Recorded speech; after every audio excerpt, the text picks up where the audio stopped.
Prime Minister. Closed question number one, Dr. Julian Lewis. Number one, Mr. Speaker. Thank you, Mr. Speaker. We assess our defence spending constantly as to whether it meets our obligations and keeps our country safe. As figures published last month show, we are meeting the 2% NATO target this year.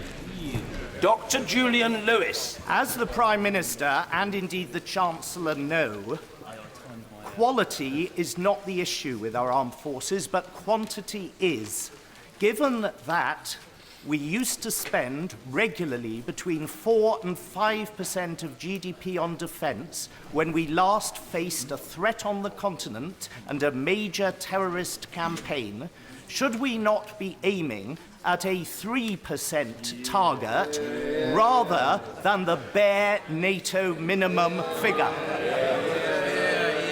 The point I'd make to my honourable friend, he's right, we do face very severe threats in our world, is the only way to have strong defence is to have a strong economy. That is absolutely key. We made some very clear commitments about the size of our armed forces, about the successor to the Trident submarine, and also the vital equipment programme where we have the aircraft carriers and the other equipment vital to our armed services that are coming through. Those things are only possible because we closed the deficit in our MOD and the mess that we found when we became the government, and we have a strong economy. Harriet Harman. 10 years ago, the 7/7 bombers cruelly took 52 precious lives. We remember them, the families' courage and the injured, and we defy the terrorists. Mr. Speaker, last month, the Prime Minister celebrated the Magna Carta, which set out that those who govern must be constrained in their exercise of power to protect those they govern. Our Human Rights Act is the very embodiment of those values. If he accepts that in a democracy there needs to be an effective check on executive power, even though at times it can be uncomfortable for government, will he abandon his plans to water down the Human Rights Act? Well, first of all, can I very much agree with the Right Honourable Lady with what she said about 7/7, about the 10-year anniversary, about the bravery and the dignity of those families that lost their loved ones. And she, like I, took part in the commemorations yesterday that I thought were fitting and a permanent reminder to the threat we face and the work we must do to face down the evil of these terrorists and their narrative of extremism.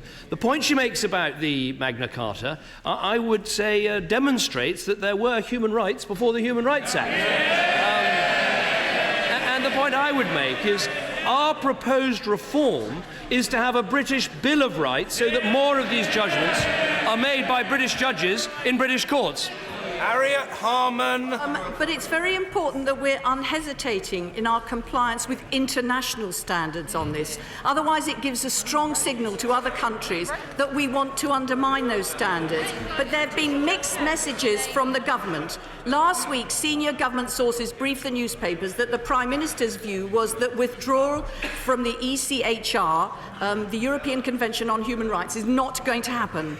But the Home Secretary, the Justice Secretary and the Leader of the House have indicated that they want to leave. So can the Prime Minister make it absolutely clear that Britain will be staying in the European Convention on Human Rights? Well, I think there, as I said to the Honourable Right Honourable Lady before, there's a danger of believing everything you read in the newspapers. Our intention is very clear: to pass a British Bill of Rights, which we believe is compatible with our membership of the Council of Europe. But as I've said at this dispatch box before, no one should be in any doubt when it comes to issues like prisoner voting and things like that. I am clear these issues should be decided in this House of Commons. And I think it's vital. So let's pass a British Bill of Rights. Let's give more rights to these things to be decided in British courts. And let's recognise we had human rights in this country long before Labour's Human Rights Act.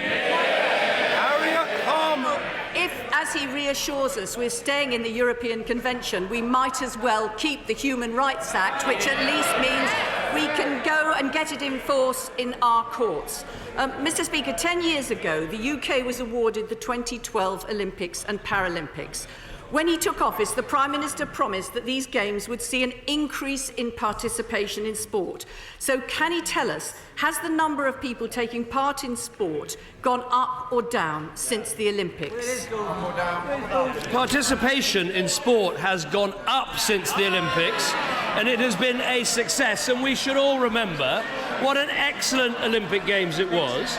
And we've also seen a real success in primary schools, where we're seeing more activity in terms of PE, and the primary school sports partnerships are working very well. Harriet Harman. I don't know what it says in his briefing folder, but he's completely wrong on that. Since 2010, the number of people taking part in sport has gone down, and children at school are doing less sport too.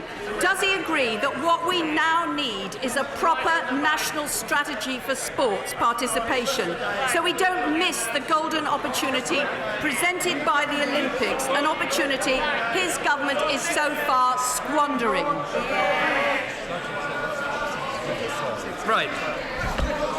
Right.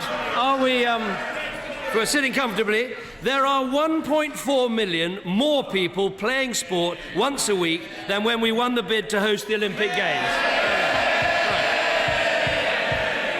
The recent Active People survey. They don't know. Order! Mr. Bryant, you are now an esteemed member of Her Majesty's Opposition Shadow Cabinet. Well, whether he's esteemed or not, he's a member of the Shadow Cabinet. The Prime Minister. Well, he might be esteemed by you, Mr. Speaker, but some of us take a different view. As a result of the PE and school sports premium, average time spent on PE at primary level has increased to over 2 hours a week. 91% of schools have reported an increase in the quality of PE teaching. 96% of schools have reported... I know they don't like facts, but when they ask a factual question, they should welcome a factual answer.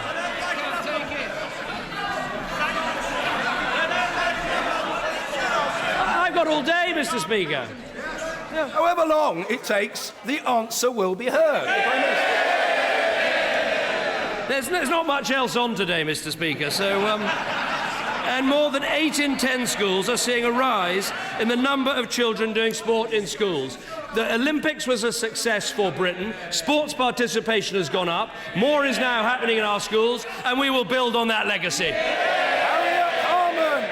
But the facts we don't like is that since the Olympics, participation in sport has gone down, especially amongst children, and he should get out and sort that out. Mr. Speaker, in the English manifesto that the Conservative Party published, he promised that before making changes to the Constitution on English votes for English laws, that he would, and I quote, consult the House of Commons Procedure Committee prior to seeking approval from the whole House to the proposed standing order changes. When did he do this? There have been consultations with the head of that committee, and there's plenty of time. And I have to say to Labour, at least we published an English manifesto. Now look, I think it's a very simple choice. It's a very simple choice for this House. And for once, why don't we talk about the substance rather than the process? Let me talk about the substance. Right. It's very simple. Post-devolution, we have a problem of unfairness, which is English MPs have no say on Scottish issues, and yet Scottish MPs have a say on English issues. Now, that is the problem. We are proposing a very simple measure, which is that legislation shouldn't be passed on English matters against the will of English MPs. It's a very modest proposal. Is she really saying the Labour Party is going to oppose that proposal? Harriet Harman! We agree there's a problem, and we agree there's a problem. problem, and we agree there needs to be change, but it's got to be done properly. Constitutional change has got to be done properly. And indeed, he said at last week's Prime Minister's questions, he actually said, we'll publish our proposals shortly and Parliament will have plenty of time to consider and vote on them. And you know, he can't have consulted the Procedure Committee because it hasn't even been set up yet. So the Prime Minister should recognise the strength of feeling I think that there is about proper processes to get to this change, strength of feeling on all sides of the House.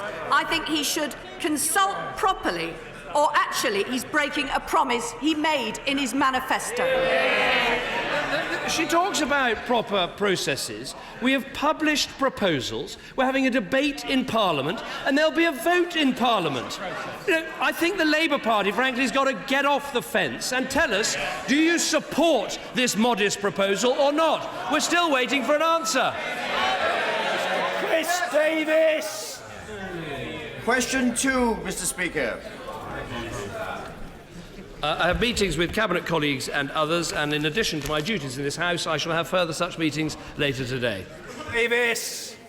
Does my right honourable friend agree with me that rural businesses in my constituency of Brecon and Radnorshire, such as BSW Timber, who he visited during the election campaign, are benefiting from this government's long-term economic plan?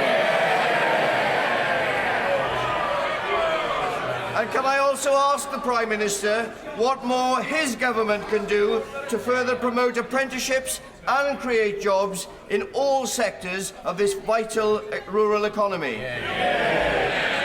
Well, first of all, can I welcome my honourable friend to his place, and so much I enjoyed the visit to his constituency and to that specific business. It is a business that's taken on a lot of employees and a lot of apprentices in recent years, and the claimant count in his constituency is down by 54% since 2010. What more we can do is encourage companies like this one to invest in training in apprentices, because that will be such a key to our future, and that is what we've got to make sure that we do, and that will only happen if we stick to our long-term economic plan. Mr. Angus Robertson. Thank you very much, Mr. Speaker. This week we commemorate the worst atrocity in Europe since the Second World War, the Srebrenica genocide. In a genocidal act, 8,372 unarmed boys and men were taken out of what was supposed to be a United Nations safe area and were murdered. Will the Prime Minister commit to do everything in his power to ensure that this genocidal act is remembered, and do everything that he can to get the international community to mark this as well?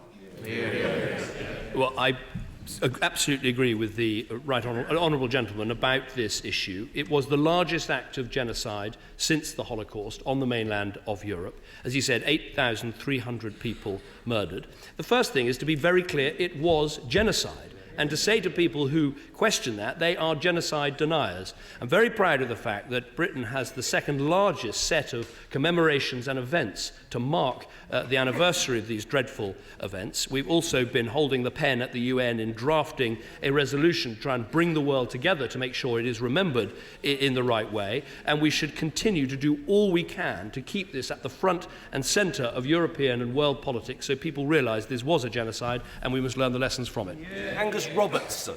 I commend the Prime Minister for his answer and for his efforts, and the Welsh First Minister Carwyn Jones, who's hosting a commemorative event in Cardiff today, and Scotland's First Minister Nicola Sturgeon, who's doing a commemorative event in Scotland on Friday. But Bosnia's suffering has continued since the genocide and since the end of the war. Unemployment in Bosnia is more than 40%. Amongst young people, it's over 75%. More than half of the young people of Bosnia are considering leaving that country. Will the Prime Minister do everything that he can, together with European partners, to support political and economic progress for Bosnia-Herzegovina and give the people there real hope for a better future.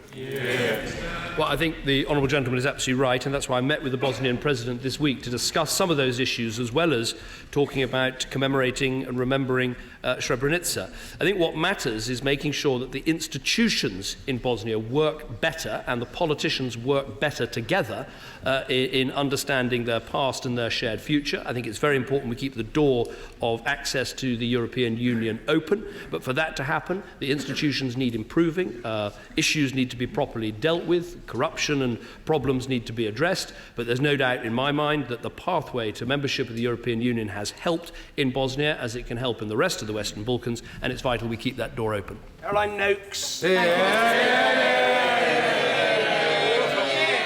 7-year-old Jagger Curtis from Romsey suffers from Duchenne's muscular dystrophy.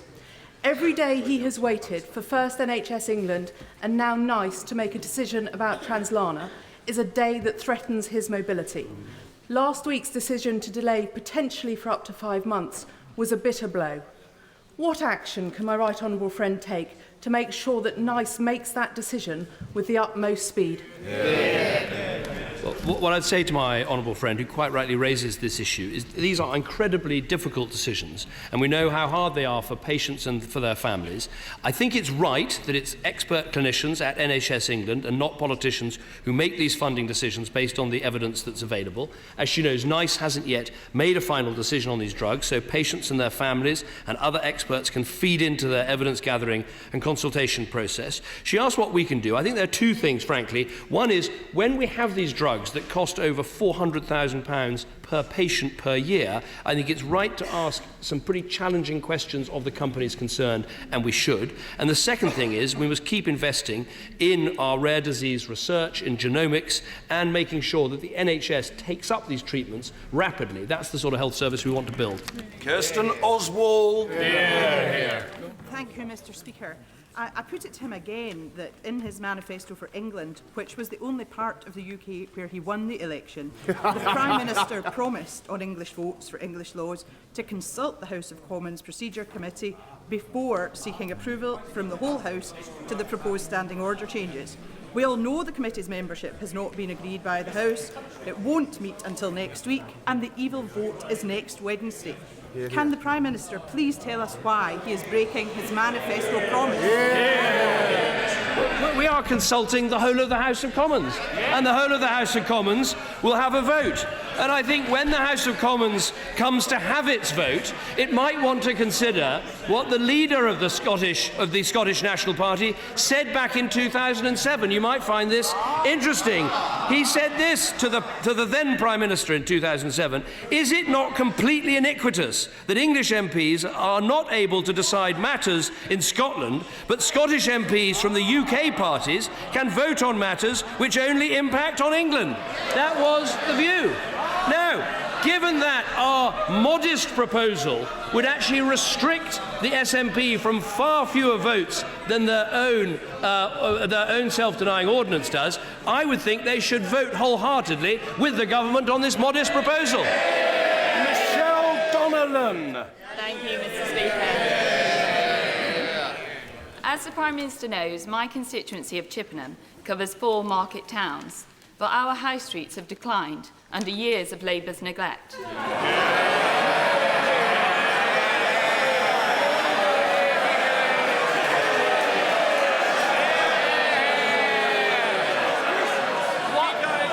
What support can the Prime... Order! The order! The Honourable Lady must be heard, and she will be. Offer market towns like Corsham, Chippenham, Melksham and Bradford-on-Avon. Well, first of all, let me welcome my honourable friend to her place.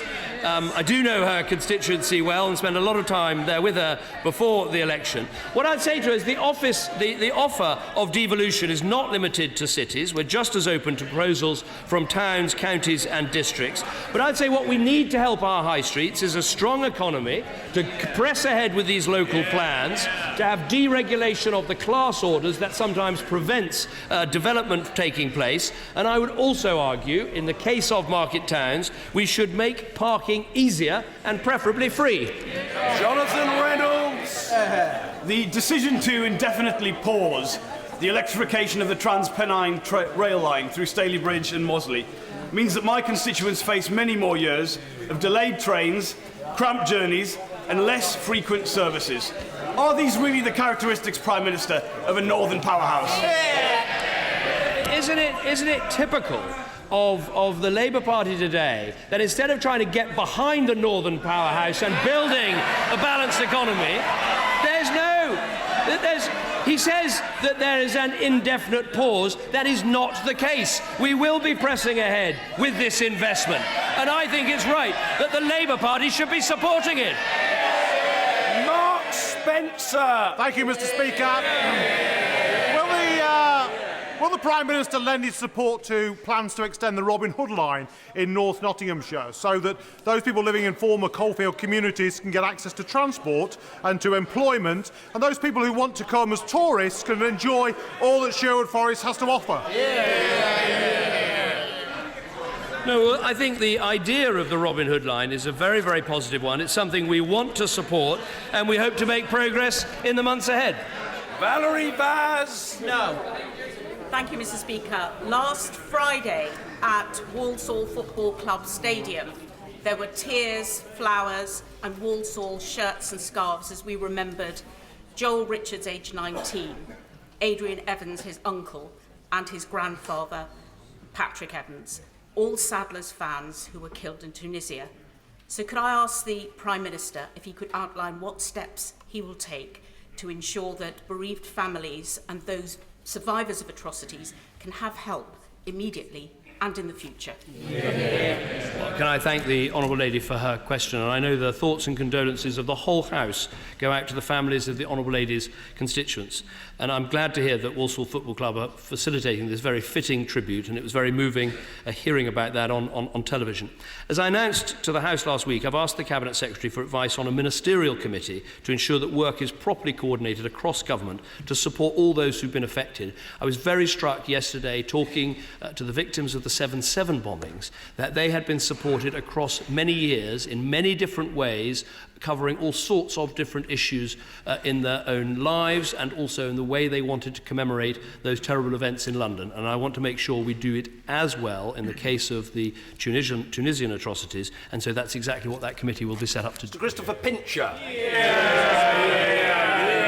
And can I associate myself with the Prime Minister's remarks about the families of the victims of Tunisia, particularly the family of my constituent, Sue Davey.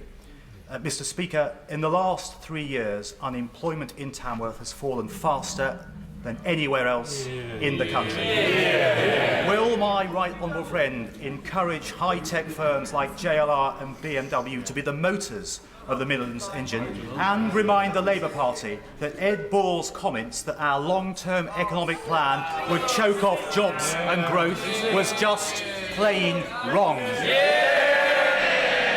Well, I'm delighted that Tamworth has this record, not least because it has such an association with Conservative Prime Ministers down the years and Tamworth manifestos. But I think the point he makes is a good one. People trying to say that the jobs we've created are part-time and low-paid need to look at what's happening in places like the West Midlands, where you see a growth in manufacturing, in engineering, in jobs that have long-term successful careers attached to them, and we want more of that. Jeff Smith. Thank you, Mr. Speaker. If the Prime Minister really is committed to the Northern Powerhouse, he'll know an essential element of that is improved transport connectivity between the key cities of Manchester and Leeds, and this is now under threat.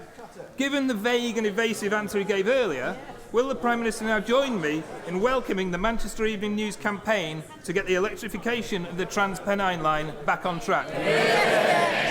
I can certainly commit to that, because I said a minute ago, this is a pause, not a stop. And we are absolutely committed to making sure this goes ahead. And we also want to get rid of the Pacer trains that were there all those years under Labour. John Redwood. Doesn't the Greek crisis show that when negotiating with the EU, it is very important to be clear about what you want, and you should not accept their first or second offer because they would improve it under pressure? Yeah. I'm sure there are all sorts of things to learn from the Greek experience, but I do fear for the future of that country. Obviously, we want to see Greece and the Eurozone come to an agreement, but we have to be prepared for all eventualities and to make sure that whether it is helping British tourists or British businesses or British pensioners living in Greece, we've taken all the plans and all the precautions that are necessary. My approach to negotiation, I have to say, is a little bit different to the Greek approach. That is why I've been round to see every Prime Minister and President in Europe to talk through what it is that Britain wants to see in terms of change in Europe and change for our membership in Europe, and I believe it will be successful. Reza Pierce.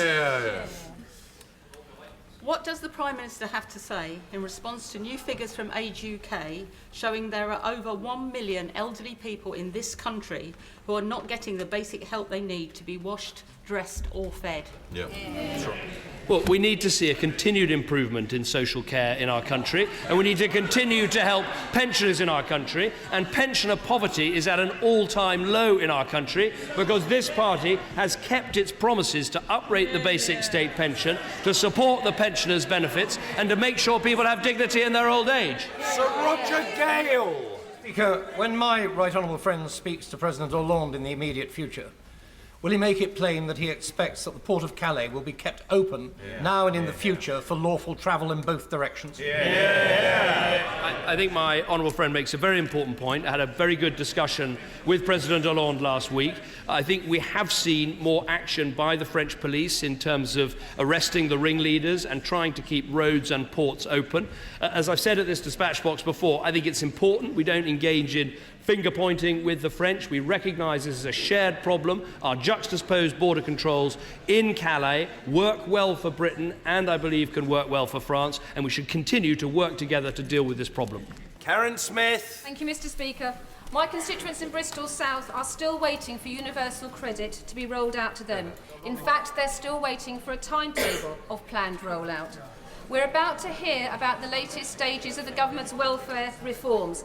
When will he finish the last one? Well, I think I'd make absolutely no apology for taking universal credit at a deliberate pace.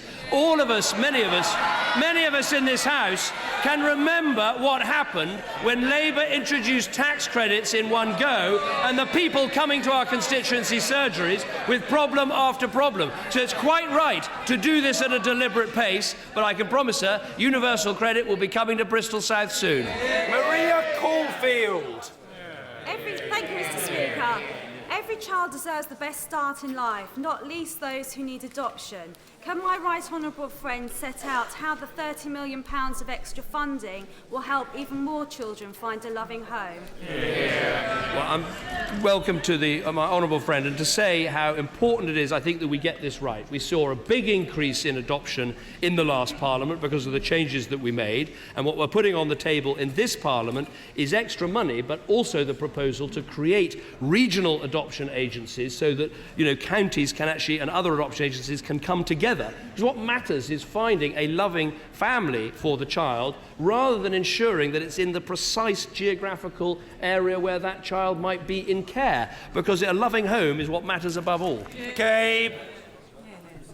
I'm told, Mr. Speaker, that the Prime Minister may shortly be planning a vote using evil to repeal our hunting laws. Will this be a case of English hunting for English foxes?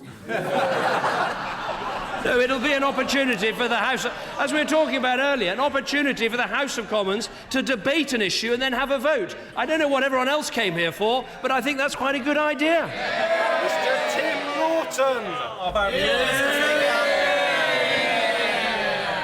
Mr. Speaker, I'm sure the Prime Minister had time to study the Building Great Britain's report from the 2001 Critical Gaze All-Party Group earlier this year, which put the cost of perinatal mental illness and child maltreatment at £23 billion a year. Will he commit to focusing the welcome additional CAM spending on a pre-troubled families programme, which invests in strong attachments between parents and babies at the outset as the best way to secure well-rounded children brought up in strong, loving families? I think my honourable friend, who has great experience of these matters, makes a very good point in that we are looking at how to have proper parity between mental and physical health, and everything we can do to help strengthen families should be part of our agenda of genuinely tackling poverty, because we want to tackle the causes of poverty. And we look at the causes of poverty alongside worklessness and debt and addiction and the rest of it. Family breakdown is a big cause of poverty, so the work he talks about is vitally important. Joe Cox. Mr. Speaker, with people queuing to access food banks in my constituency, does the Prime Minister think it's a priority for the country to bring back fox hunting? I think the priority for the country is to keep going with a growing economy that's seen 2 million more people in work, to keep going with an economy that's going to see 3 million apprentices in the next Parliament, to keep going with an economy that's cutting taxes for hard-working people. That's the priority, and that's what you're going to hear about in a minute or two. Heather Wheeler!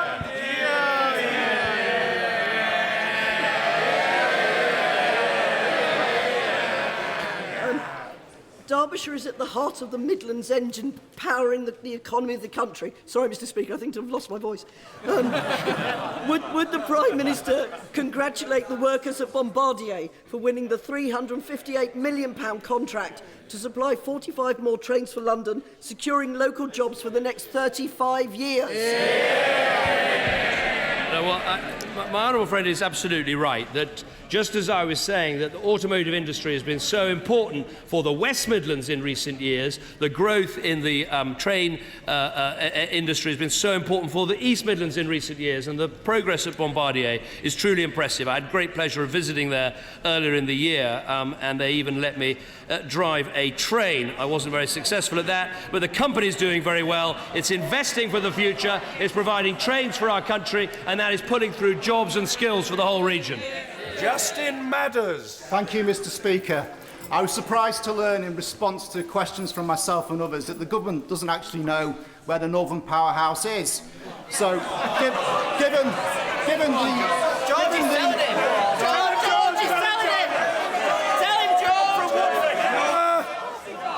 Order. We do have a bit of other business to get on to, but the honourable gentleman must be heard. Mr. Madders.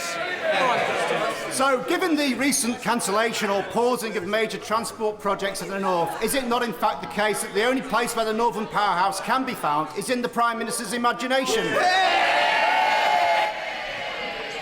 The truth is, the Labour Party ignored the North for years, and they cannot bear the fact that it's a Conservative Prime Minister and a Conservative Chancellor sitting for a seat in the North West that is putting these issues firmly on the agenda and funding them.